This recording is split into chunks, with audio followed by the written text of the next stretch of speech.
we present Jane Lapotaire in Escape from the Terror, the Memoirs of Madame Tussaud. I was born in Strasbourg in the year 1761. My father, Joseph Groschholz, who sadly died before I was born, was a German soldier.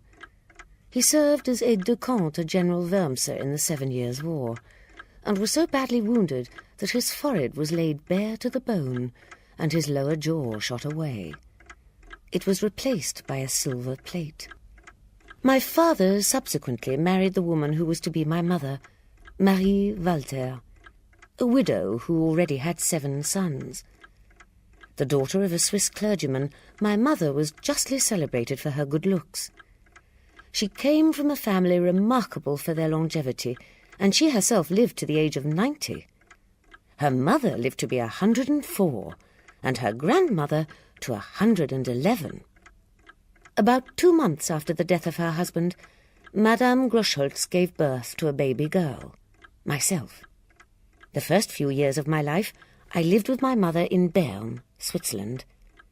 Then her brother, Dr. Philippe Curtius, who lived in Paris, came to Switzerland with the idea of taking my mother and family back to live with him in the French capital.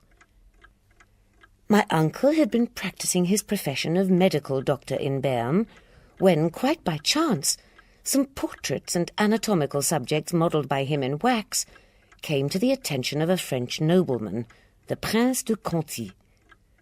The prince was so struck by the exquisite delicacy and beauty of my uncle's artistry that he called upon Monsieur Curtius to compliment him on his talent. He observed that if my uncle would only move to Paris, he could depend on the prince's encouragement and patronage, as well as introductions to the most influential persons in France, including the royal family. Monsieur Curtius was delighted his work should have met with the approval of one so wealthy and powerful as the prince. At this period, modelling in wax was much in vogue, particularly representations of flowers, fruit, and similar objects. While living with my uncle, I developed an enthusiasm for this type of modelling, at which he excelled.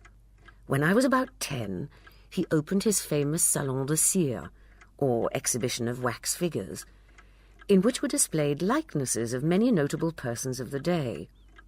The exhibition quickly became renowned throughout France and attracted many distinguished visitors.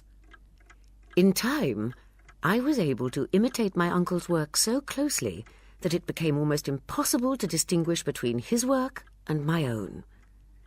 So it was that whilst I was not much more than a child, my uncle confided to me the task of taking casts from the heads of Voltaire, Rousseau, Benjamin Franklin, and other great men of the period, who patiently submitted themselves to my youthful attentions. The cast I made from the face of Voltaire was taken only 2 months before he died.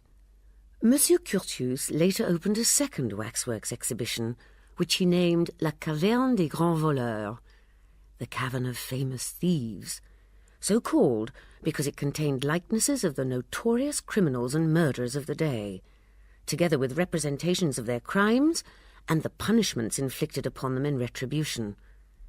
This exhibition, too, proved a favourite with Parisians and foreign visitors alike. One of the many notable visitors to Monsieur Curtius's Salon de Cire was Joseph II, Emperor of Austria and Germany, who was the eldest brother of Marie Antoinette. My uncle accompanied him around the exhibition, explaining every interesting circumstance connected with different figures. The emperor appeared delighted with all he saw, and expressed a wish to visit my uncle's studio. As my uncle conducted the emperor down the stairs, the emperor's olfactory nerves were greeted with a scent ever welcome to a German, and he lifted up his hands and threw back his head, exclaiming with an expression of extreme pleasure, "Oh, mein Gott, there is sauerkraut!" At this, my uncle opened the door to the dining room, revealing our family seated at dinner around the tempting sauerkraut. "Oh, do let me join you," exclaimed the emperor. A plate was quickly produced, and His Imperial Majesty joined us en famille and ate, drank, talked, laughed and joked with all possible affability, making himself as much at home as if he had been in his own palace.